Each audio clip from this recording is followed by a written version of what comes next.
Vijayanagara channel Hosapete.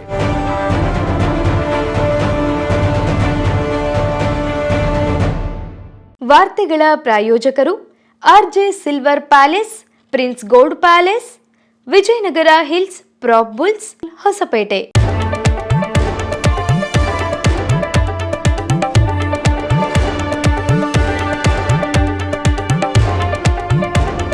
Vijayanagara ವಾರ್ತೆಗಳಿಗೆ ಸ್ವಾಗತ. ನಾನು ಭುವನ ನವೀನ್ ಕುಮಾರ್. ಇದೀಗ ಹೆಡ್ಲೈನ್. ವಿಜಯನಗರ ಜಿಲ್ಲೆಯ ರೈತರ ಗಾಯದ ಮೇಲೆ ಬರೆ ಎಳೆದ ಬ್ಯಾಂಕುಗಳು.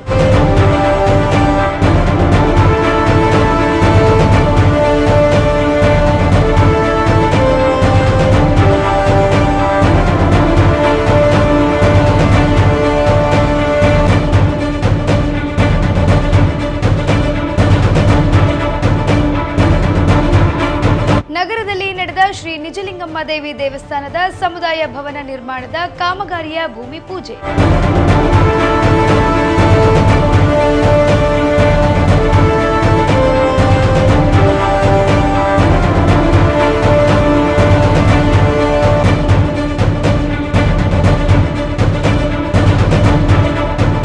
ಅಂಗನವಾಡಿ ಕೇಂದ್ರಕ್ಕೆ ದಿಢೀರ್ ಭೇಟಿ ನೀಡಿದ ಉಪಲೋಕಾಯುಕ್ತ ವೀರಪ್ಪ.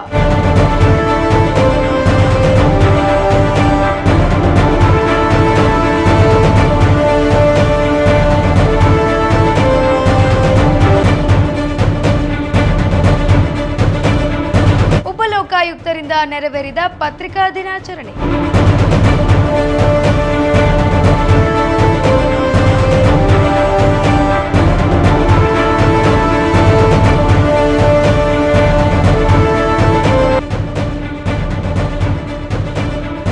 ಸಚಿವ ಧರ್ಮೇಂದ್ರ ಪ್ರಧಾನ್ ರಾಜೀನಾಮೆ ಹಿನ್ನೆಲೆ ವಿಜಯನಗರದಲ್ಲಿ ವಿಜಯೋತ್ಸವ ಆಚರಣೆ.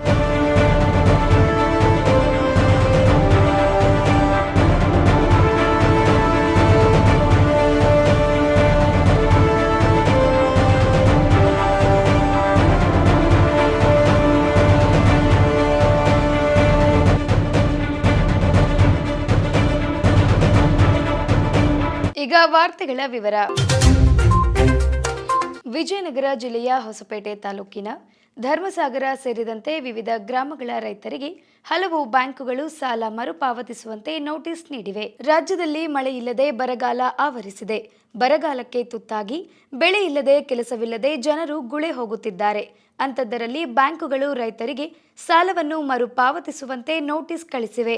ಇದರಿಂದ ರೈತರು ಕಂಗಾಲಾಗಿದ್ದಾರೆ.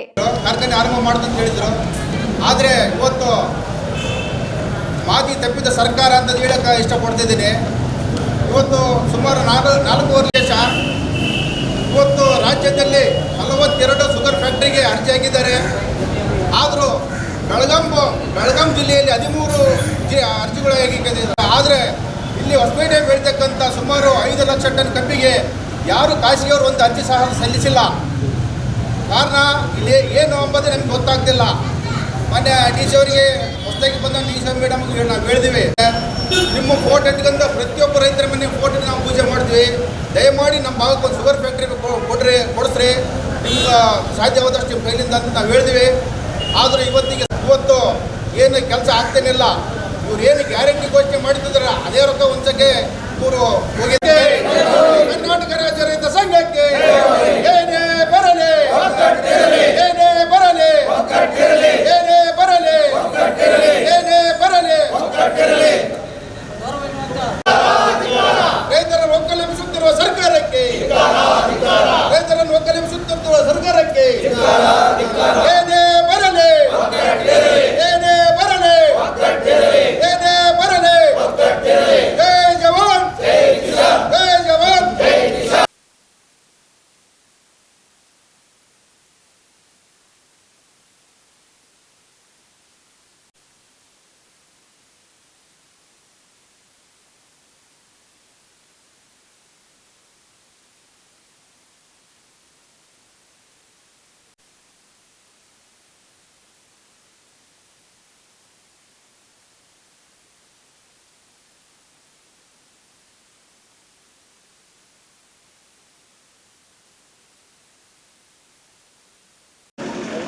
ಸರ್, ಇವತ್ತು ಕರ್ನಾಟಕ ರಾಜ್ಯ ರೈತ ಸಂಘ ಹಾಗೂ ಹಸಿರು ಸೇನೆ ಕೋಡಳ್ಳಿ ಚಂದ್ರಶೇಖರ್ ಮನವತಿರಿಂದ ಇವತ್ತು ದ್ವಾರ ಡಿ ಸಿ ಅವ್ರ ಮುಖಾಂತರ ಡಿ ಕೆ ಶಿವಕುಮಾರ್ ಅವರು ಒಂದು ಮನವಿ ಪತ್ರ ಕೊಡಕ್ಕೆ ಬಂದೆ. ಕಾರಣ ಇಷ್ಟೇ, ವಿಜಯನಗರ ಜಿಲ್ಲೆಯಲ್ಲಿ ಎಲ್ಲ ಬರಗಾಲ ಜಿಲ್ಲೆ ಘೋಷಣೆ ಮಾಡಬೇಕು. ಇವತ್ತು ಏನು ಬೆಳೆ ಪರಿಹಾರ 50,000 ರೂಪಾಯಿ ಎಕರೆಗೆ ಪರಿಹಾರ ಅಂತಂದು ಹೇಳಿ ನಾವು ಹಿಂದೆನೂ ಹೇಳಿದ್ದೀವಿ, ಈಗಲೂ ಹೇಳಕತ್ತೀವಿ. ಎಕರೆಗೆ 50,000 ಪರಿಹಾರ ನೀಡಬೇಕು. ಸಂಪೂರ್ಣ ಸಾಲ ಸಹಕಾರ ಸಂಘದಾಗಿರ್ಬೋದು, ನ್ಯಾಷನಲ್ ಬ್ಯಾಂಕಿಂದಾಗಿರ್ಬೋದು, ಖಾಸಗಿ ಬ್ಯಾಂಕ್ಗಳಾಗಿರ್ಬೋದು, ಸಂಪೂರ್ಣ ಸಾಲ ಮನ್ನಾ ಮಾಡಬೇಕು. ಅದೇ ರೀತಿಯಾಗಿ ಇವತ್ತೇನು ನಮ್ಮ ಭಾಗದಲ್ಲಿ ಇರತಕ್ಕಂಥ ಸುಮಾರು 18 ಕೆರೆಗಳು ಇವತ್ತು 2023ರಲ್ಲಿ ಸುಮಾರು 247 ಕೋಟಿ ರೂಪಾಯಿ ಬಿಡುಗಡೆ ಆಯಿತು. ಆನಂದ್ ಸಿಂಗ್ ಅವರು BJP ಸರ್ಕಾರ ಇದ್ದಾಗ ಅದು ಕಾಮಗಾರಿ ಅರ್ಧಂಬರ್ಧಾಗ್ಯಾವ. ಇವತ್ತು ಯಾವ ಕೆರೆಗಳು ನೀರು ತುಂಬಿಲ್ಲ. ಕಾರಣ ಇಷ್ಟೇ, ಎಲ್ಲ ಕಳಪೆ ಕಾಮಗಾರಿ ನಡೆದೈತಿ. ಇವತ್ತು 10 HP ಮೋಟ್ರ್ ಕುಂದಿರ್ಸಿದಾರೆ. ಅದು ಹೆಂಗಾಗತ್ತೆ ಅಂದರೆ ಹೊಳಿ ನೀರು ಬಿಟ್ಟಾಗ ಅಲ್ಲಿ ಬರ್ತಕ್ಕಂಥ ಎಲ್ಲ ಮಣ್ಣಾಗಿರ್ಬೋದು, ಉಸುಗಾಗಿರ್ಬೋದು ಎಲ್ಲ ಬಾಯಿಗೆ ಬಿದ್ದಾಗ ಅದು ನೀರು ಎತ್ತಂಗಲ್ಲ ಸರ್. ಅದಕ್ಕೆ 10 HP ಗಿಂತ 50 HP ಮೋಟ್ರುಗಳು 2 ಕುಂದಿರಿಸ್ಬೇಕು. ಅವು ಹೋದ ವರ್ಷ ಈ ಕೆಲಸ ಮಾಡಿದ್ನಪ್ಪ ಅಂದರೆ ಇವತ್ತು ಇಷ್ಟು ಕೆರೆಗಳು ಬತ್ತಿ ಹೋಗಕ್ಕೆ ಆಗ್ತಿದ್ದಿಲ್ಲ. ಇವತ್ತು ದನ ಕರುಗಳು ಹಳ್ಳಿ ಭಾಗದಾಗ ಸರ್ ದನ ಕರುಗಳು ಪ್ರಾಣಿ ಪಕ್ಷಿಗಳಿಗೆ ಕುಡಿಯೋಕ್ಕೆ ನೀರಿಲ್ಲ. ಅಂಥ ಸಂದರ್ಭದಲ್ಲಿ ಸರ್ಕಾರ ಏನು ಮಾಡ್ತೈತಿ ಇದು ಅಂತಂದೇಳಿ ನಾವು ಕೇಳೋಕ್ಕೆ ಪ್ರಶ್ನೆ ಮಾಡ್ತಾಯಿದ್ದೀವಿ ಸರ್. ಇವತ್ತು ಸಮಗ್ರ ಅದು 247 ಕೋಟಿ ರೂಪಾಯಿ ತನಿಖೆ ಆಗ್ಬೇಕಂತ ನಾನು ಇಷ್ಟಪಡಕತ್ತೀನಿ. ಯಾಕಂದರೆ ಇದೇ ರೀತಿಯಾಗಿ ಇವತ್ತು ಹಳ್ಳಿ ಭಾಗದಾಗ ಗೂಳಿ ಹೋಗ್ತಾಯಿದ್ದಾರೆ. VB ರಾಮ್ಜಿ ಒಳಗೆ ನಿರಂತರ ಕೆಲಸ ಕೊಡಬೇಕು. ಒಂದು ಅದು ರೈತರಿಗೆ ಸಂಬಂಧಪಟ್ಟಂಥ ಕೆಲಸಗಳೇ ಆಗಿರ್ಬೇಕು. ಅದರಲ್ಲಿ ಅಂದರೆ ಇವತ್ತು ಬದುವು ನಿರ್ಮಾಣ ಆಗಿರ್ಬೋದು, ಇವತ್ತು ಕೃಷಿ ಹೊಂಡ ಆಗಿರ್ಬೋದು, ಇನ್ನು ಅಲ್ಲಿ ಅನೇಕ ಇವತ್ತು ಹಳ್ಳಗಳು ನೀರು ಇರ್ತಕ್ಕಂಥ ಮಡಿಗಳಾಗಿರ್ಬೋದು, ಅವೆಲ್ಲ ಕ್ಲೀನ್ ಮಾಡ್ಕೊಂತ ಹೋದ್ನಪ್ಪ ಅಂದ್ರೆ ರೈತರಿಗೆ ಅನುಕೂಲ ಆಗುತ್ತೆ. ಬೇಕಾದ್ರೆ ನಾವು ರೈತರಿಗೆ ಏನಂದರೆ ಒಂದು 20% ಬೇಕಾದ್ರೆ ರೈತರಿಗೂ ಕೊಡೋಕೆ ಇಷ್ಟ ಇರ್ತೀವಿ, ರೈತರಿಗೂ ಕೊಡ್ತೀವಿ. ಆದರೆ ಇವತ್ತು ಎಲ್ಲೇ ಗುಡ್ಡಗಾಡಿನ ಕೆಲಸ ಮಾಡಿದ್ರೆ ಅದು ಅನ್ಯಾಯ ಆಗತ್ತೆ. ಅದು ರೈತರಿಗೆ ಅನುಕೂಲ ಆಗೋಂಥ ಕೆಲಸ ಮಾಡಬೇಕಂತೇಳಿ ಇಷ್ಟಪಡ್ತಾಯಿದ್ದೀನಿ. ಅದೇ ರೀತಿಯಾಗಿ ಇವತ್ತೇನು ಈಗ ನಮ್ಮ ವಿಜಯನಗರ ಜಿಲ್ಲೆಯಲ್ಲಿ ಈಗ ಹಲವಾರು DC ಮೇಡಮ್ ಅವರು ಸಮೀಕ್ಷೆ ಮಾಡ್ಕೊಂತ ಬಂದಿದ್ದಾರೆ. ದಯಮಾಡಿ ಆದಷ್ಟು ಬೇಗನೆ ಈಗ ಹಣ ಮಂಜೂರು ಮಾಡಬೇಕು. ಅದೇ ರೀತಿಯಾಗಿ ನಾವು ಏನು ಮಾರ್ಚಿನಲ್ಲಿ ಏನು ರಾಗಿ ಮತ್ತು ಜೋಳ ಖರೀದಿ ಮಾಡಿದಂಥ ರೈತರಿಗೆ ಏಪ್ರಿಲ್ 16ರವರೆಗೆ ಅಲ್ಲಿ ಅಮೌಂಟ್ ಆಗಿದ್ದಾರೆ ಸರ್. ಆದರೂ ಇಲ್ಲಿವರೆಗೂ ಇನ್ನೂ 4ನೇ ಕಂತು ಇನ್ನೂ ಬಂದಿಲ್ಲ. ಸುಮಾರು ದುಡ್ಡು ಬರದೈತೆ. ರೈತರಿಗೆಲ್ಲ ಅಳಲು ತೋಡ್ಕೊಳಕತ್ತಾರೆ. ಸುಮಾರು 3.5 ತಿಂಗಳಾಯ್ತು ಅಂತಂದೇಳಿ ಇವತ್ತು ರಸಗೊಬ್ಬರ ಆಗಿರ್ಬೋದು, ಯಾವುದನ್ನಾಗಿರ್ಬೋದು, ಇವತ್ತು ಕೂಲಿ ಸಾಲ ಸೋಲ ಮಾಡಿ ತಂದಿರ್ತಾರೆ. ಅಂಥರಿಗೆ 2 ರೂಪಾಯಿ ಬಡ್ಡಿ ಹಾಕ್ತಾರೆ ಸರ್. ಸುಮ್ಮನೆ ಕೊಡೋದಿಲ್ಲ ಯಾರು ಅಂಗಡಿಯರು. ಇವತ್ತು 3 ತಿಂಗಳಗಟ್ಟಲೆ ಇವತ್ತು ರಾಗಿ ರೊಕ್ಕ ಬಂದಿಲ್ಲ ಅಂದರೆ ಎಲ್ಲಿಗೆ ಹೋಗ್ಬೇಕು ಸರ್? ಈಗ ಏಪ್ರಿಲ್ 23ರವರೆಗೆ ಜೋಳದಾಗೈತೆ, ರಾಗಿದು 16ನೇ ತಾರೀಕು ಆಗೈತೆ. ಸುಮಾರು ಒಂದು ಅಮೌಂಟ್ ಬರೆದಿದೆ. ಈಗ ನಾವು ಇವರು DD ಅವ್ರ ಹತ್ರ ಮಾತಾಡಿದ್ವಿ. ಇಲ್ಲ ಅಂಕಿಅಂಶ ನಮ್ಮ ಹತ್ರ ಇದೆ, ನಾನು ಆಮೇಲೆ ಕೊಡ್ತೇನೆ ಅಂತ ಹೇಳ್ತಾರೆ. ಅಂಕಿಅಂಶ ಬೇಡ ಸ್ವಾಮಿ, ನಮ್ಗೆ ನೇರವಾಗಿ ರೈತರ ಖಾತೆ ದುಡ್ಡು ಹಾಕ್ಬೇಕಂತ ನಾನು ಇಷ್ಟಪಡ್ತೇನೆ ಸರ್. ರೈತರುಗಳಲ್ಲಿ ಕೇಳುವುದೇನೆಂದರೆ, ಇವತ್ತು ಕರ್ನಾಟಕಾದ್ಯಂತ ಇವತ್ತು 2 ತಿಂಗಳಾದರೂ ಸಹಿತ ಇವತ್ತು ಮಳೆ ಇಲ್ಲ. ಮಳೆ ಇಲ್ಲದೇ ಇವತ್ತು ರೈತರು ಬೀದಿ ಪಾಲಾಗ್ತಕ್ಕಂಥ ವಿಚಾರ ಇವತ್ತು ತಮಗೆ ಗೊತ್ತಾಗಿದೆ. ಇವತ್ತು ಸರ್ವೆ ಮೂಲಕ ಸಹಿತನೂ ಇವತ್ತು ಎಲ್ಲ ಅಧಿಕಾರಿಗಳು ಸರ್ವೆ ಮಾಡಿದರೆ ಸಹಿತನೂ ಇವತ್ತು ನಮ್ಮ ವಿಜಯನಗರ ಜಿಲ್ಲೆಯನ್ನು ಸಂಪೂರ್ಣ ಸಾಲ ಮನ್ನಾ ಮಾಡಬೇಕು ಮತ್ತು ಸಂಪೂರ್ಣ ಇವತ್ತು ಬೆಳೆ ಪರಿಹಾರವನ್ನು ಕೊಡಬೇಕಂತೇಳಿ ಸರ್ಕಾರಕ್ಕೆ ನಾವು ಒತ್ತಾಯ ಮಾಡ್ತೀವಿ. ಯಾಕಂದರೆ ಸರ್, ಈಗ ಬರಗಾಲದಿಂದ ರೈತರು ಸುಮಾರು 1 ಎಕರೆಗೆ ಉಳುಮೆ ಮಾಡಲಿಕ್ಕೆ, ಬೀಜ ಬಿತ್ತನೆ ಇದೆಲ್ಲ ಮಾಡಲಿಕ್ಕೆ 40ರಿಂದ 50 ಸಾವಿರ ರೂಪಾಯಿ ಇವತ್ತು ಬೆಳೆ ಖರ್ಚು ಮಾಡಿದ್ದಾರೆ. ಅದು ಇವತ್ತು ಮಳೆ ಇಲ್ಲದೇ ಮೊಳಕೆ ಸಹಿತ ಹೊಡೆದಿಲ್ಲ. ಅಂಥ ಸಂದರ್ಭದಲ್ಲಿ ಇವತ್ತು ಮನೆಯಲ್ಲಿರ್ತಕ್ಕಂಥ ಅವರ ತಾಯಂದಿರ ಕೊಳ್ಳಲ್ಲಿರ್ತಕ್ಕಂಥ ಬಂಗಾರದ ಸಾಮಾನುಗಳು ಸಹಿತ ಇವತ್ತು ಅಡ ಇಟ್ಟು ಇವತ್ತು ರೈತರು ಉಳುಮೆ ಮಾಡಿದ್ದಾರೆ.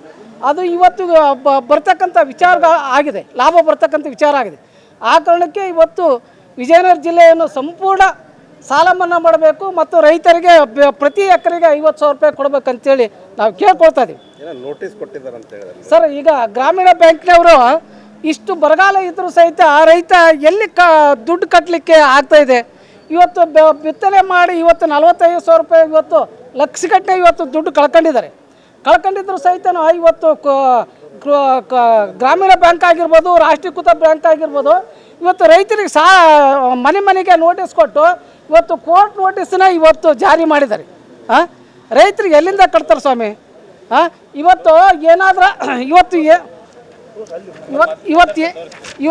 ಇವತ್ತೇನಾದರೆ ಇವತ್ತು ರೈತ ಸಾಲ ಕಟ್ಟಲಿಲ್ಲ ಅಂತಂದರೆ ಇವತ್ತು ಮನೆಗೆ ಇವತ್ತು ಬಂದು ಇವತ್ತು ರೈತರನ್ನ ಇವತ್ತು ಒಕ್ಕಲೆಬ್ಸಂತ ಪರಿಸ್ಥಿತಿ ಮಾಡ್ತಾಯಿದ್ದಾರೆ. ಇವತ್ತು ಅದೇ ಅದಾನಿ ಅಂಬಾನಿಗೆ ಇವತ್ತು ಫ್ರೀಯಾಗಿ ಇವತ್ತು ಬಡ್ಡಿ ಇಲ್ದೇ ಸಾಲ ಕೊಟ್ಟು ವಿದೇಶಗಳಲ್ಲಿ ಅವರು ತಲೆಮಾರಿಸ್ಕೊಳ್ತಂಥ ಇವತ್ತು ಪರಿಸ್ಥಿತಿ ವಿಜಯ ಮಲ್ಯ ಆಗಿರ್ಬೋದು, ಅಂಬಾನಿ ಆಗಿರ್ಬೋದು, ಅಂಥವ್ರಿಗೆ ಇವತ್ತು ಬ್ಯಾಂಕ್ನವರು ಸಾಲ ಕೊಟ್ಟು ಇವತ್ತು ಅವ್ರಿಗೆ ಕೇಳಲಾರ್ದಂಥ ಪರಿಸ್ಥಿತಿ ಇದೆ. ಇವತ್ತು ರೈತರಿಗೆ ಇವತ್ತು ಹೊಲ ಮನೆ ಇವತ್ತು ಅಡವಿಟ್ಟು ಇವತ್ತು ಸಾಲ ತೊಗೊಂಡಿದ್ರು ಸಹಿತ ಇವತ್ತು ಅವ್ರನ್ನ ವಿಷ ಕೊಡುವಂಥ ಪರಿಸ್ಥಿತಿ 14% ಅಂದರೆ ಮೂರು ರೂಪಾಯಿ ಬಡ್ಡಿ ಅಂತೆ ಇವತ್ತು ಬಡ್ಡಿ ಹಾಕಿ ಉಸುಲಾತಿಗೆ ಇವತ್ತು ನಿಂತಿರ್ತಕ್ಕಂಥ ಪರಿಸ್ಥಿತಿ. ಸರ್, ಇವತ್ತು ಗ್ರಾಮೀಣ ಬ್ಯಾಂಕು, ಧರ್ಮಸಾಗರ ಗ್ರಾಮೀಣ ಬ್ಯಾಂಕು ಇವತ್ತು ಎಲ್ಲ ಬ್ಯಾಂಕ್ಗಳು ಇವತ್ತು ಸಹಿತ ಇವತ್ತು ಬಂದಿದ್ದಾವೆ.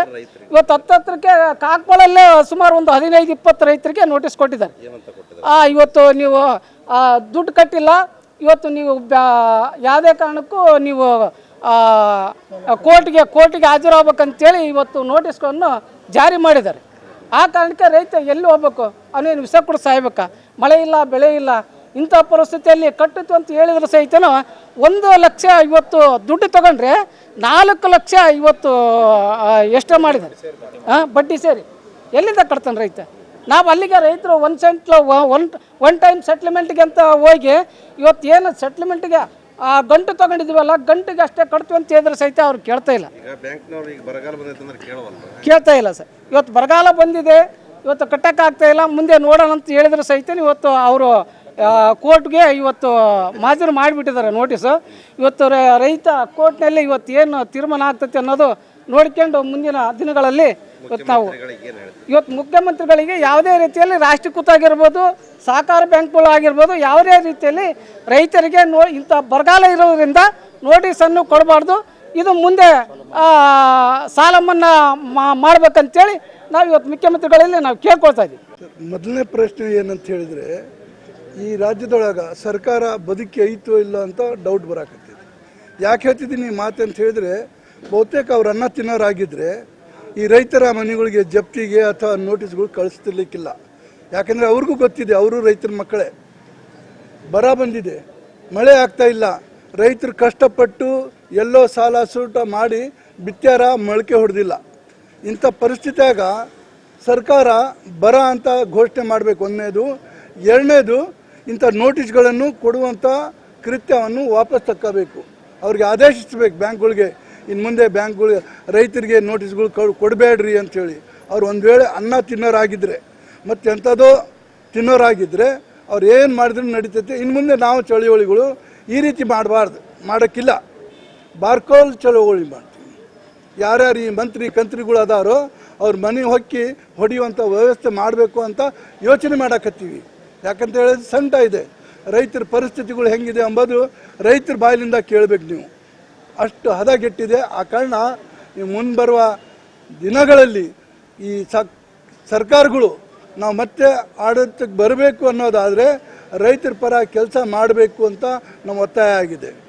ಜಯ ಜಯ. ಹೊಸಪೇಟೆ ನಗರದ 34ನೇ ವಾರ್ಡಿನ ಶ್ರೀ ನಿಜಲಿಂಗಮ್ಮ ದೇವಿ ದೇವಸ್ಥಾನದ ಸಮುದಾಯ ಭವನ ನಿರ್ಮಾಣದ ಕಾಮಗಾರಿಯ ಭೂಮಿ ಪೂಜೆಯನ್ನು ನೆರವೇರಿಸಲಾಯಿತು. ಈ ವೇಳೆ 34ನೇ ವಾರ್ಡಿನ ಸದಸ್ಯರೊಬ್ಬರು ಮಾತನಾಡಿ, ಮಾಜಿ ಸಚಿವರಾದಂತಹ ಶ್ರೀಯುತ ಆನಂದ್ ಸಿಂಗ್ ರವರು 50 ಲಕ್ಷ ಅನುದಾನ ತಂದು ಕಾಮಗಾರಿಗೆ ಮುನ್ನುಡಿ ಬರೆದಿದ್ದರು. ಅದರಲ್ಲಿ ಅರ್ಧದಷ್ಟು ಮೊತ್ತವನ್ನು ಬಳಸಿದ್ದೇವೆ. ಇನ್ನು ಉಳಿದ ಹಣದಲ್ಲಿ ಕಾಮಗಾರಿಯನ್ನು ಪೂರ್ಣಗೊಳಿಸುತ್ತೇವೆಂದು ಮುಖಂಡರೊಂದಿಗೆ ಚರ್ಚಿಸಿ ಗುತ್ತಿಗೆದಾರರಿಗೆ ಶೀಘ್ರಗತಿಯಲ್ಲಿ ಮುಗಿಸುವಂತೆ ತಿಳಿಸಿದರು.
ಮೂರು ಸಲ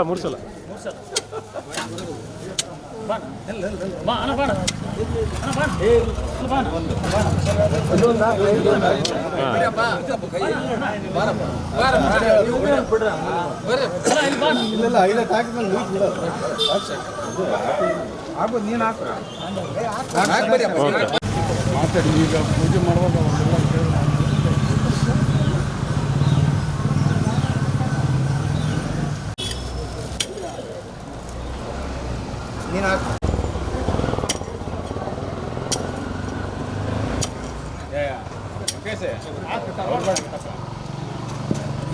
ಇಲ್ಲೇ ಮಾತಾಡ್ಸ್ಬಿಟ್ಟು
ಲಿಜಲಿಂಗ್ಗೆ ಪಾದಕ್ಕೆ ನಮಸ್ಕಾರ.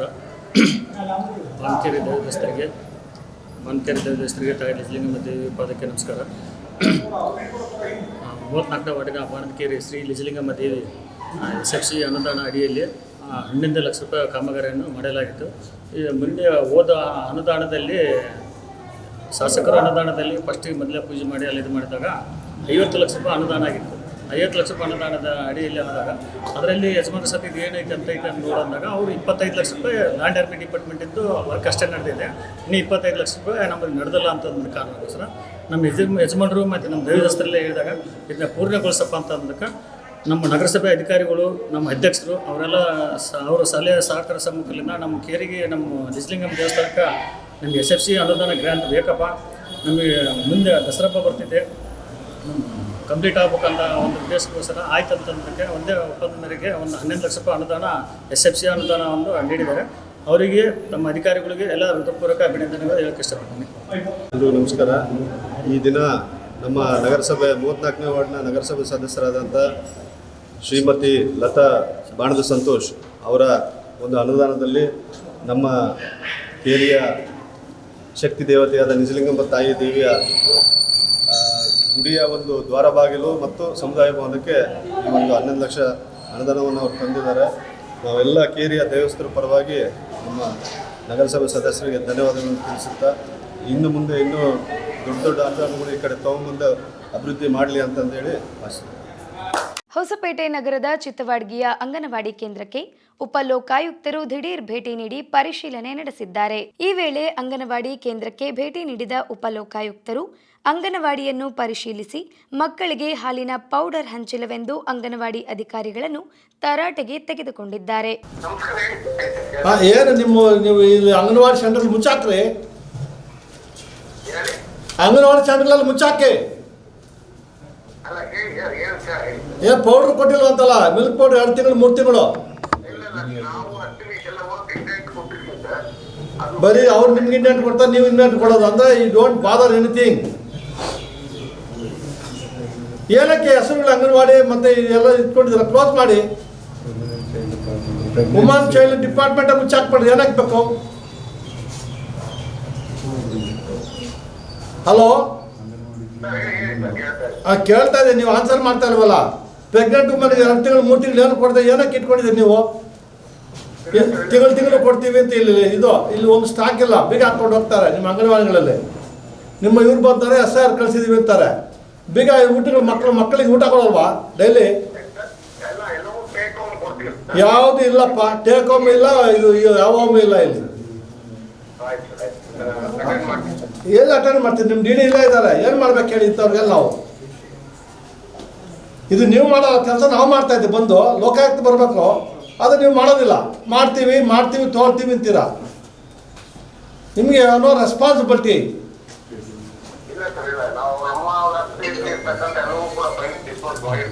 ನಿಮ್ಮ ವ್ಯಾಪ್ತಿಯಿಂದ ಅರ್ಥ ಏನ್ರಿ? You should take responsibility. ಒಂದು ತಿಂಗಳು ಸ್ಕೇರ್ಸಿಟಿ ಆಗಬಾರ್ದು. ನೀವು ಬಂದಾಗ ನಿಮ್ಮ ಡಿ ಡಿ ಪಾರ್ಟಿ ನಿಮ್ಮ ಇವರು ಯಾರು, ನೀವು CDP ಬಂದಾಗ ನಾವು ಕೊಡ್ತೀವಿ ಅಂದರೆ ಬಂದಾಗ ಕೊಡಕ್ಕೆ ನೀವೇ ಹಾಕಿರ್ಬೇಕು ಅಧಿಕಾರಿಗಳು.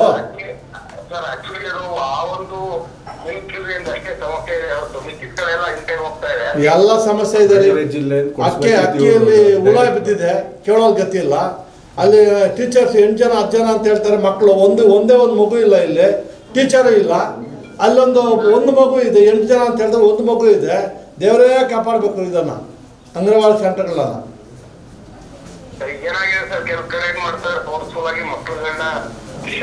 ನೋಡಿ ಮಿಸ್ಟರ್ DD ಅವರೇ, ನೀವು ಸರಿಯಾಗಿ ಮಾನಿಟರ್ ಮಾಡ್ತಾ ಇಲ್ಲ. ನಿಮ್ಮ CDPಗಳು ನಿಮ್ಮ ಇವ್ರನ್ನ ಡಿಸ್ಟ್ರಿಕ್ಟ್ ಇವ್ರನ್ನ ಮಾನಿಟರ್ ಮಾಡ್ತಾ ಇಲ್ಲ. ಅವರು ಕೆಳಗಡೆ ಮಾನಿಟರ್ ಮಾಡಿ ಅಂದರೆ ಅವ್ರ ಪಾಡ್ಗಾರ ಆರಾಮಾಗಿ ಎಲ್ಲರೂ ನೆಮ್ಮದಿ ಆಗಿದ್ದಾರೆ. ಗೌರ್ಮೆಂಟ್ ದುಡ್ಡು ಹೋಗ್ತಾ ಇದೆ, ಲಕ್ಷಾಂತರ ಕೋಟ್ಯಾಂತರ ದುಡ್ಡು ಎವ್ರಿ ಮಂತು. ಬಟ್ ನೀವೆಲ್ಲ ಆರಾಮಿದ್ದೀರ, ಯಾರಿಗೂ ಅಲ್ಲಿ ಬೆನಿಫಿಟ್ ಹೋಗ್ತಾ ಇಲ್ಲ. ನಾನು ಕೇಸ್ ರಿಜಿಸ್ಟರ್ ಮಾಡ್ತೀನಿ, ಸುಮಾರು ರಿಜಿಸ್ಟರ್ ಮಾಡ್ತೀನಿ. ಆಯ್ತಂತ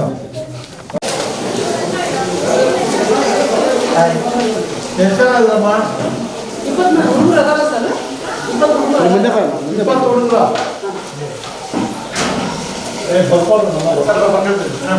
20 ಹುಡುಗರು ಇರೋದಿಬ್ಬರೇ.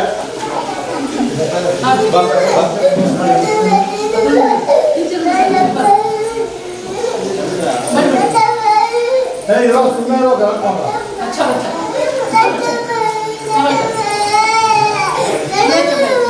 ಅಲ್ಬೇಡ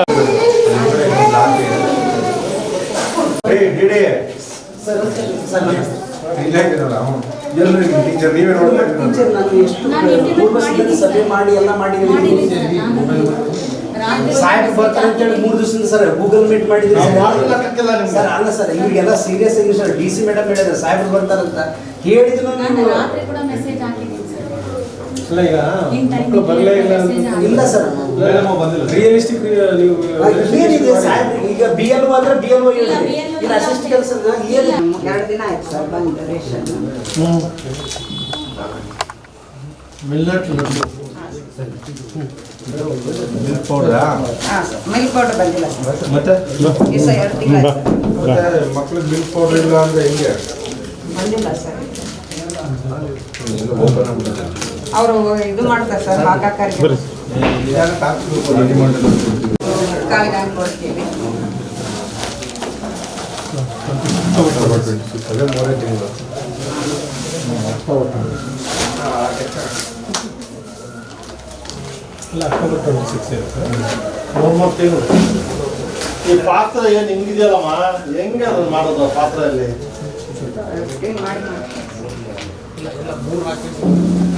ಕಲ್ಲರೆಲ್ಲ ಇದೆ, ಇದು ಅಕ್ಕಿ ಒಳ್ಳೇದಲ್ಲ. ಸಣ್ಣ ಮಕ್ಕಳು ಕೊಡೋದಿಲ್ಲ, ಅಕ್ಕಿ ಒಳ್ಳೆ ಕೊಡ್ದಿಲ್ಲ ಅಂದ್ರೆ ಎಂತ ಮಾಡೋದು? ಸೊಸೈಟಿಲೇ ಚೆನ್ನಾಗಿ ಕೊಡ್ತಾರೆ. ಟೀಚರ್ ಸರ್ ಕಳ್ಸಿದ್ರ ಅಂತ ತೋರಿಸಿ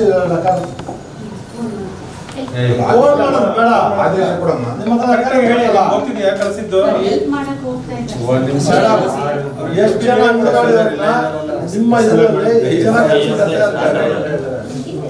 ನಿಮ್ಮ ಆರ್ಡರ್ ಆಗಿದೆಯಾ ಅವ್ರದ್ದು? ಅವರು BLOs ಇಲ್ಲದಕ್ಕೆ ಹೆಲ್ಪ್ ಮಾಡಕ್ಕೆ ಕೆಲವರಿಗೆ ಆರ್ಡರ್ ಮಾಡಿದ್ದೀವಿ ಸರ್.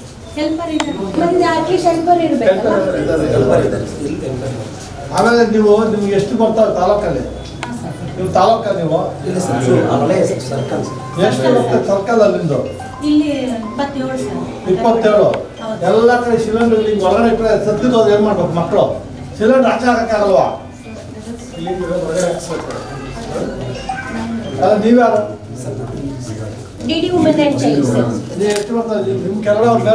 ಇವರಿಗೆ ಡಿಸ್ಟ್ರಿಕ್ಟ್ ಸರ್. ಕರ್ನಾಟಕ ಕಾರ್ಯನಿರತ ಪತ್ರಕರ್ತರ ಸಂಘ ವಿಜಯನಗರ ಜಿಲ್ಲಾ ಘಟಕ ಹೊಸಪೇಟೆ ವತಿಯಿಂದ ನಡೆಸಲಾದ ಪತ್ರಿಕಾ ದಿನಾಚರಣೆಯು ಉಪಲೋಕಾಯುಕ್ತರಿಂದ ನೆರವೇರಿಸಲಾಯಿತು. ಈ ವೇಳೆ ಡಾಕ್ಟರ್ DV ಗುಂಡಪ್ಪರವರ ಭಾವಚಿತ್ರಕ್ಕೆ ಪುಷ್ಪ ನಮನ ಸಲ್ಲಿಸಿ ಸಸಿಗೆ ನೀರೆರೆಯುವ ಮೂಲಕ ಕಾರ್ಯಕ್ರಮಕ್ಕೆ ಚಾಲನೆ ನೀಡಲಾಯಿತು. ಈ ವೇಳೆ ಜಿಲ್ಲಾಧಿಕಾರಿಗಳು, ಜಿಲ್ಲಾ ಪೊಲೀಸ್ ವರಿಷ್ಠಾಧಿಕಾರಿಗಳು ಹಾಗೂ ಜಿಲ್ಲಾ ಪಂಚಾಯತ್ ಸಿಇಒರವರು ಭಾಗಿಯಾಗಿದ್ದರು. ಪ್ರಪಂಚದಲ್ಲಿ ನಡೆಯುವ ವಿಷಯಗಳ ಬಗ್ಗೆ ಪ್ರಪಂಚಕ್ಕೆ ತಿಳಿಸುವ ಶಕ್ತಿ ಇರುವುದು ಪತ್ರಕರ್ತರಿಗೆ ಎಂದು ಉಪಲೋಕಾಯುಕ್ತರು ಮಾತನಾಡಿದರು. ವಿಜಯನಗರ ಜಿಲ್ಲೆಯ ಮಾನ್ಯ ಪೊಲೀಸ್ ವರಿಷ್ಠಾಧಿಕಾರಿಗಳು ಎಸ್ ಜಾಹ್ನವಿ ಮೇಡಮ್ ಅವರಿಗೆ ಸ್ವಾಗತವನ್ನು ಕೋರ್ತಾ ಇದ್ದೇನೆ. ವೇದಿಕೆ ಮೇಲೆ ಬರಬೇಕು ಅಂತ ವಿನಂತಿಯನ್ನು ಮಾಡ್ತಾ ಇದ್ದೇನೆ. ಹಾಗೆ ಶ್ರೀ ವಾಸುದೇವರಾವ್ ವಿಜಯನಗರ ಜಿಲ್ಲೆಯ ಜಿಲ್ಲಾ ಪಂಚಾಯತಿ ಸಿಇಒಗಳಾದಂಥ ಮಮ್ಜಾಯ್ ಮೊಹಮ್ಮದ್ ಅಕ್ರಮ್ ಅಲಿ ಶಾ, ಸಾರ್ವಜನಿಕ ಸಂಪರ್ಕ ಇಲಾಖೆಯ ಹಿರಿಯ ಸಹಾಯಕ ನಿರ್ದೇಶಕರಾದ ಶ್ರೀ ಧನಂಜಯಪ್ಪ ಇವರು ಕೂಡ ವೇದಿಕೆಗೆ, ಸಿದ್ದಣ್ಣ ಮಲ್ಲಿಕಾರ್ಜುನ್ ಸರ್ ಅವರು ಕೂಡ ವೇದಿಕೆಗೆ ಆಗಮಿಸಬೇಕು. ವಿಜಯನಗರ ಜಿಲ್ಲಾ ಕಾರ್ಯನಿರತ ಪತ್ರಕರ್ತರ ಸಂಘದ ಜಿಲ್ಲಾಧ್ಯಕ್ಷರಾದ ಪಿ ಸತ್ಯನಾರಾಯಣ ಅವರು ವೇದಿಕೆಯನ್ನು ಅಲಂಕರಿಸಿ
ಉದ್ಘಾಟನೆ.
ನಾವು ಜುಲೈ ತಿಂಗಳಲ್ಲಿ ಜುಲೈ 1ನೇ ತಾರೀಕಿಂದ ಮಾಡ್ತೀವಿ.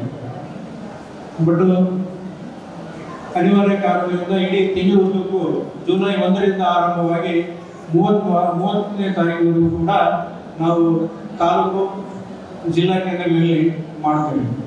ಬಟ್ ಇದರ ಹಿನ್ನೆಲೆ ಎಲ್ಲರಿಗೂ ಗೊತ್ತಿದೆ. ಮಂಗಳೂರು ಸಮಾಚಾರ ಅದು ನಮ್ಮ ಕನ್ನಡ ಪತ್ರಿಕೋದ್ಯಮದ ಮೈಲಿಗಲ್ಲು. ಆ ದಿನವನ್ನೇ ನಾವು ಕರ್ನಾಟಕದಲ್ಲಿ ದಿನಾಚರಣೆಗೆ ಆಚರಣೆ ಮಾಡಿಕೊಳ್ತಾ ಬಂದಿದ್ದೀವಿ. ಆ ಸಂದರ್ಭ ನೆಪದಲ್ಲಿ ನಾವು ಕೂಡ ಪತ್ರಕರ್ತರು ಒಂದು ದಿನ ಬಿಡುವು ಮಾಡಿಕೊಂಡು ನಮ್ಮ ಒಂದು ಸಂಘರ್ಷಗಳು, ನೋವು ನಿಲುವುಗಳು, ನಮ್ಮ ಸಮಸ್ಯೆಗಳ ಬಗ್ಗೆ ಕುರಿತು ಆತ್ಮಾವಲೋಕನೆ ಮಾಡಿಕೊಳ್ಳುವಂಥದ್ದು, ಚರ್ಚೆ ಮಾಡುವಂಥದ್ದು, ಆ ಮೂಲಕ ಸಂಘಟನೆಗೊಳ್ಳುವಂತಹ ಒಂದು ನಿಟ್ಟಿನಲ್ಲಿ ಕಾರ್ಯನಿರ್ವಹಿಸ್ತಾ ಬಂದಿದ್ದೇವೆ. ಇವತ್ತು ಪತ್ರಿಕೆ ಕುರಿತಂತೆ ಮಲ್ಲಿಕಾರ್ಜುನ ಸಿದ್ದಾನ್ ಅವರು ಅದರ ಆಗುಹೋಗುಗಳ ಬಗ್ಗೆ ಮಾತನಾಡಿದ್ದಾರೆ. ನ್ಯಾಯವಾದಿಗಳು ಗೌರವಿತ ಗಿರಪ್ ಸರ್ ಅವರು ನಮಗೆ ಮಾರ್ಗದರ್ಶನ ನೀಡಲಿದ್ದಾರೆ. ಬಟ್ ನಾವು ಸಾಕಷ್ಟು ಇವತ್ತಿನ ಈ ಸ್ವತಂತ್ರ ಪೂರ್ವ ಮತ್ತು ಸ್ವತಂತ್ರ ನಂತರದ ಈ ಒಂದು ಸಮಾಜಕ್ಕೆ ಅಪಾರವಾದ ಕೊಡುಗೆಯನ್ನು ಕೊಟ್ಟಿರುವಂಥದ್ದು ಪತ್ರಿಕೋದ್ಯಮ, ಅದರಲ್ಲಿ ಪತ್ರಕರ್ತರು. ಯಾಕೆಂದರೆ ಆ ದಿನಗಳಲ್ಲಿ ಆ ಸಂಘರ್ಷ ಅವತ್ತಿನ ಸ್ಥಿತಿಗತಿಗೆ ಅನುಗುಣವಾಗಿ ಅವತ್ತು ನಮ್ಮ ಮಾಧ್ಯಮಗಳು ಮೇಲೆ ಅದರಲ್ಲಿರುವಂತಹ ಸಂಪಾದಕ ಪತ್ರಕರ್ತರು ಬೆಳಗ್ಗೆ ಚೆಲ್ಲಿರುವಂಥದ್ದು. ಪ್ರಸ್ತುತ ಸಂದರ್ಭಗಳಲ್ಲಿ ಇವತ್ತು ಒಂದು ಪತ್ರಿಕೋದ್ಯಮ ಒಂದು ಸಂಕಷ್ಟದ ಸ್ಥಿತಿಯಲ್ಲಿ ಇದೆ. ಅದು ಎಲ್ಲರೂ ಆತ್ಮಾವಲೋಕನೆ ಮಾಡಿಕೊಳ್ಳುವಂಥ ಒಂದು ಪರಿಸ್ಥಿತಿ ಇದೆ. ಕಾರಣ ಈಗಿನ ಡಿಜಿಟಲ್, ಇವತ್ತು ಇದು AI, ಹೀಗೆ ಆಧುನಿಕ ಒಂದು ಭರಾಟೆಯಲ್ಲಿ ನಾವು ನಮ್ಮನ್ನ ಕಳೆದುಕೊಳ್ಳುವಂತ ಒಂದು ಆತಂಕದ ದಿನಗಳನ್ನು ಎದುರಿಸ್ತಾ ಇದ್ದೀವಿ. ವೇದಿಕೆ ಮೇಲಿರೋರು ಅನ್ಯತಾ ಭಾವಿಸಬಾರ್ದು. ವೇದಿಕೆಯಲ್ಲಿರೋರೆಲ್ಲರೂ ನಾನು ಸೇರಿ ವೇದಿಕೆ ಮೇಲೆ ಉಪಸ್ಥಿತರಿರುವ ಎಲ್ಲ ಗಣ್ಯಾತಿಗಣ್ಯರೇ, ಇಲ್ಲಿ ಸೇರಿರುವ ಪತ್ರಿಕಾ ಮಾಧ್ಯಮ ಪತ್ರಕರ್ತರೇ ಹಾಗೂ ಮಾಧ್ಯಮ ಮಿತ್ರರೇ ಹಾಗೂ ಅವರ ಕುಟುಂಬಸ್ಥರೇ, ಈ ದಿನ ಏನು ಉದ್ಘಾಟನೆಗೆ ನಾವು ಈ ದಿನ ಕರೆಸಿದ್ದೀವಿ, ಇದು ತುಂಬಾ ಅರ್ಥಪೂರ್ಣವಾದ ಒಂದು ಉದ್ಘಾಟನೆ ಅಂತ ನಾನು ಭಾವಿಸ್ತೇನೆ. ಯಾಕಂದ್ರೆ ಸಮಾಜದ ಹಕ್ಕುಗಳನ್ನ ತಿದ್ದುವಂಥವ್ರು, ಅದನ್ನ ನೀವು ಪ್ರದರ್ಶಿಸುವಂಥವ್ರು ನಮ್ಮ ಪತ್ರಕರ್ತರು, ಕಿವಿ ಹಿಂಡಿ ಕೆಲಸ ಮಾಡಿಸುವಂಥವ್ರು ನಮ್ಮ ಲೋಕಾಯುಕ್ತ ಅವರು. ಸೊ ಹಾಗಾಗಿ ಅರ್ಥಪೂರ್ಣವಾದ ಒಂದು ಉದ್ಘಾಟನೆ ಆಗಿದೆ. ಸೊ ಎಲ್ಲರಿಗೂ ಈಗಾಗಲೇ ಇಂಟರ್ವ್ಯೂಗಳನ್ನ ನೋಡ್ತಿದ್ದಾರೆ, ಟೈಮು ಆಗ್ತಾ ಇದೆ. ಎಲ್ಲರಿಗೂ ಮತ್ತೊಮ್ಮೆ ನಾನು ಪತ್ರಿಕಾ ಜಿಲ್ಲಾ ಮಟ್ಟದ ಪತ್ರಿಕಾ ದಿನಾಚರಣೆ ಶುಭಾಶಯಗಳನ್ನ ಕೋರ್ತಾ ನನ್ನ ಮಾತುಗಳನ್ನ ಮುಗಿಸ್ತೇನೆ. ನಾನು ವೇದಿಕೆ ಮೇಲೆ ಬಂದ ತಕ್ಷಣ ಆ ಫೋಟೋ ನೋಡಿದ ತಕ್ಷಣ ನನಗೆ ಸ್ವಲ್ಪ ಖುಷಿ ಆಯಿತು. ಯಾಕಂದರೆ ನಮ್ಮ DVG ಗುಂಡಪ್ಪನವರು ನಮ್ಮವರು ಅನಧಿಕೃತ ಪ್ರಭಾವಿ,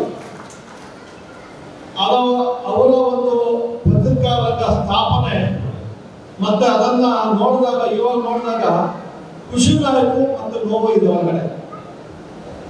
ಅವರ ಒಂದು ತತ್ವ ಸಿದ್ಧಾಂತಗಳು ನಮ್ಮಲ್ಲಿ ಇದೆಯಾ ಅಂತ ನನ್ನ ಡೌಟ್. ಅವರು ತಮ್ಮ ವೃತ್ತಿ ಮಾಡಬೇಕಾದರೆ, ವೃತ್ತಿ ಪ್ರವೃತ್ತಿ ಅದನ್ನು ಉಳಿಸಬೇಕಾದರೆ ಯಾವ ತ್ಯಾಗಕ್ಕೂ ಸಿದ್ಧರಾಗಿದ್ರು ಅಂತವರು ಗುಂಡಪ್ಪನವರು. ನಾವು ಆ ಥರ ಇದೀವ ಅಂತ ಪ್ರಸನ್ನ ಹಾಕೋಬೇಕು. ಈಗಿನ ಪತ್ರಕರ್ತರು ಆ ಥರ ಇದೀವ ಅಂತ ನಾವು ಹಾಕೋಬೇಕು. ನನಗೆ ನೋಡಿದ ತಕ್ಷಣ ಖುಷಿ ಆಯಿತು. 2026 world press day campaign future, the theme shaping future of piece ಅಂತ ನಾವು ಮಾಡ್ತಾ ಇದ್ದೀವಿ. ಅದಲ್ಲದೆ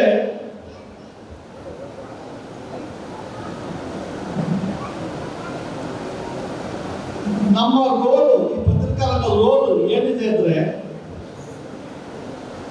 ನೇಷನ್ ಬಿಲ್ಡಿಂಗ್. ಅಂದ್ರೆ ಈ ದೇಶ ಕಟ್ಟಬೇಕಾದ್ರೆ ನಮ್ಮ ಒಂದು ಪತ್ರಿಕಾರಂಗದ ಕೊಡುಗೆ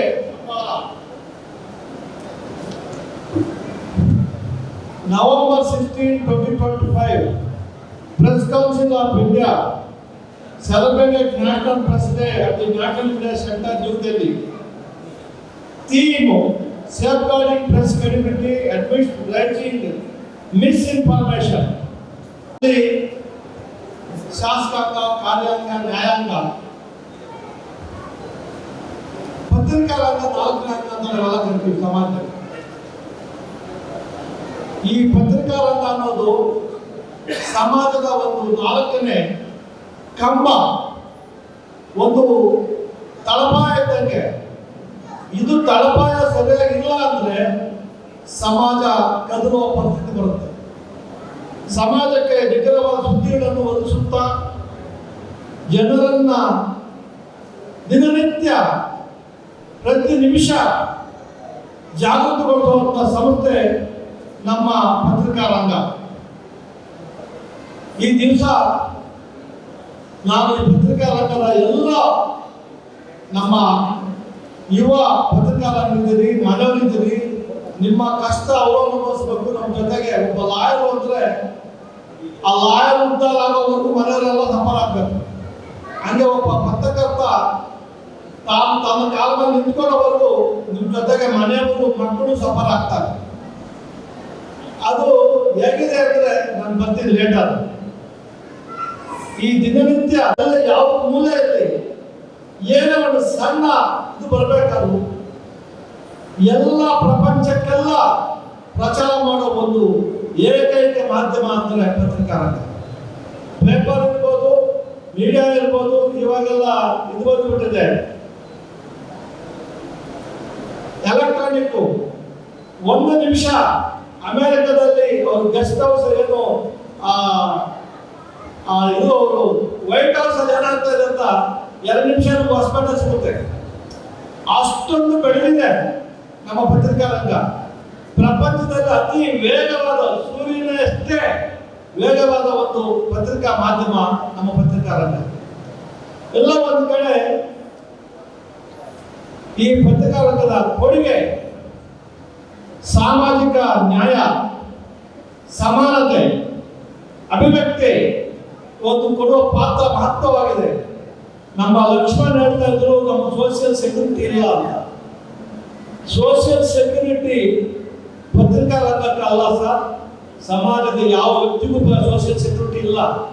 ಯಾರೋ ಒಬ್ರು ಸ್ವಲ್ಪ ಸ್ಕೀಮ್ ಕೊಡ್ತಾರೆ, ದುಡ್ಡು ಕೊಡ್ತಾರೆ, ಇದು ಕೊಡ್ತಾರೆ ಅಂದ್ರೆ ಸೋಷಿಯಲ್ ಸೆಕ್ಯೂರಿಟಿಗೆ ನಮಗೆ ನನಗೂ ಇಲ್ಲ, ನನಗೂ ಇಲ್ಲ, ಯಾರಿಗೂ ಇಲ್ಲ. ಯಾಕಂದ್ರೆ ನಮ್ಮ ಹಂಗಳು ಶಾಸಕಾಂಗ, ಕಾರ್ಯಾಂಗ ನನ್ನ ಪ್ರಕಾರ ಯಾರು ಇಲ್ಲ. ಅವರು ನಮ್ಮ ಮೇಡಮ್ ಅಂತ ಸ್ವಲ್ಪ ಬೇಜಾರಾಗ್ಬೋದೇನೋ. ಪತ್ರಿಕಾರಂಗ, ನ್ಯಾಯಾಂಗ ವೀಕ್ ಆಗಿದೆ. ಮೊದಲು ಪತ್ರಿಕಾರಂಗ ಅಂದ್ರೆ ಜನ ಎದುರು, ರಾಜಕಾರಣ ಎದುರು. ಇವಾಗ ಪತ್ರಿಕಾರಂಗ ಮಾಮೂಲಿ ಅಂತ ಆಗ್ಬಿಟ್ಟಿದೆ.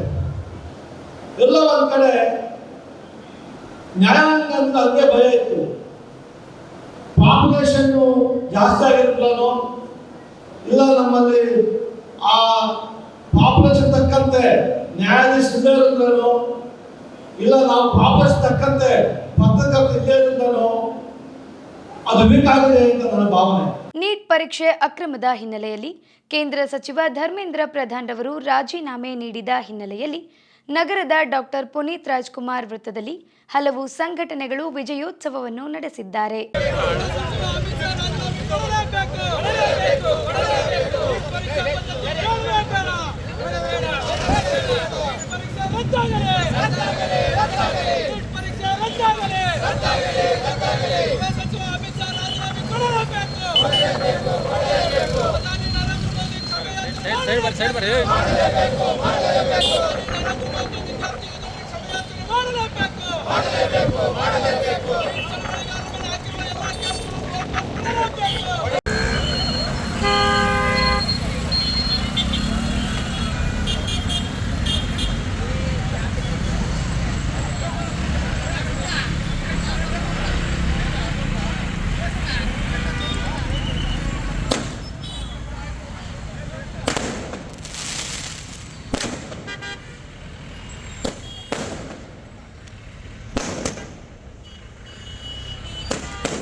ಪದ್ಧತಿ ಏನಿದೆ ಇದು ಇವತ್ತು ರದ್ದಾಗಬೇಕು.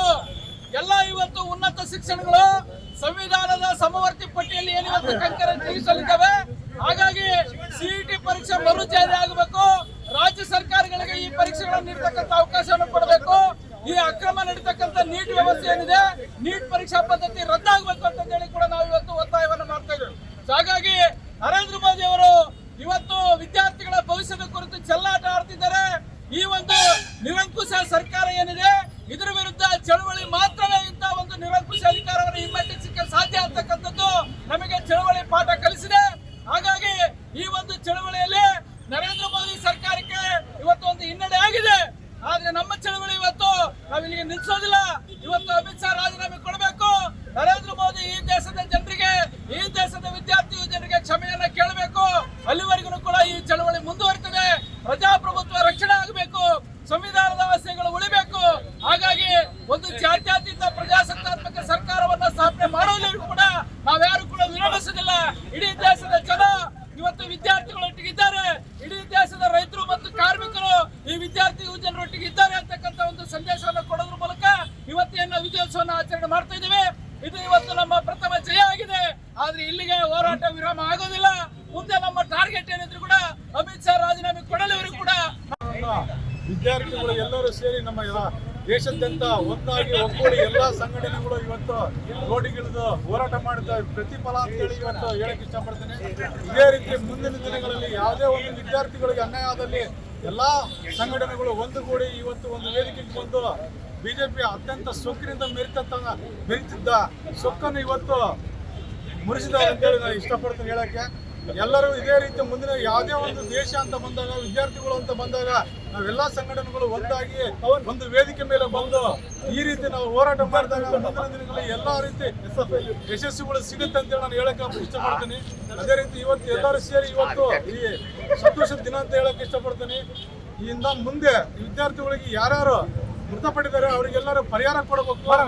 ನೀಟ್ ಪರೀಕ್ಷೆಯನ್ನ ಈಗೇನು ನಿರ್ಧಾರ ತಗೊಂಡಾರ ವಿದ್ಯಾರ್ಥಿಗಳ ಬೇಡಿಕೆಗಳು ಎಲ್ಲವೂ ಈಡೇರ್ಬೇಕಂತೇಳಿ ಅಲ್ಲಿವರೆಗೆ ಅವರಿಗೆ ಸತತವಾಗಿ ನಮ್ಮ ಹೋರಾಟ, ಅವರಿಗೆ ನಮಗೆ ಸಪೋರ್ಟ್ ಇದ್ದೇ ಇರ್ತದೆ ಅಂತ ಹೇಳ್ತೀನಿ. ರಾಹುಲ್ ಗಾಂಧಿ ಅವರು ಇದು ಸತತ ಪ್ರಯತ್ನದಿಂದ ಇವತ್ತು ಈ ಹೋರಾಟಕ್ಕೆ ಜಯ ತಂದುಕೊಟ್ಟಿದ್ದಾರೆ ಅಂತೇಳಿ ಅವರಿಗೆ ನನ್ನ ಅತ್ಯಂತ ಅಭಿನಂದನೆಗಳು ಹೇಳಕ್ಕೆ ಇಷ್ಟಪಡ್ತೀನಿ. ಖರ್ಗೆ ಸಾಹೇಬರಿಗೆ, ನಮ್ಮ ಎಲ್ಲ ಕಾಂಗ್ರೆಸ್ ಪಕ್ಷದ ಮುಖಂಡರುಗಳಿಗೆ, ವಿದ್ಯಾರ್ಥಿಗಳ ಜೊತೆಗೆ ಇದ್ದು ಸತತವಾಗಿ ರಾತ್ರಿಗಳು ಹೋರಾಟ ಮಾಡಿದ ತಂದಂತ ಜಯ ಅಂತೇಳಿ ಹೇಳಕ್ಕೆ ಇಷ್ಟಪಡ್ತೀನಿ. ಆದ ಕಾರಣ ಎಲ್ಲ ಇಲ್ಲಿಗೆ ವಾರ್ತಾ ಪ್ರಸಾರ ಮುಕ್ತಾಯವಾಯಿತು. ಮತ್ತೆ ಮುಂದಿನ ವಾರ್ತಾ ಪ್ರಸಾರದಲ್ಲಿ ಭೇಟಿಯಾಗೋಣ. ನಿರಂತರ ಅಪ್ಡೇಟ್ಸ್ಗಾಗಿ Vijayanagara channel Hosapete YouTube channel ಅನ್ನು ಸಬ್ಸ್ಕ್ರೈಬ್ ಮಾಡಿ.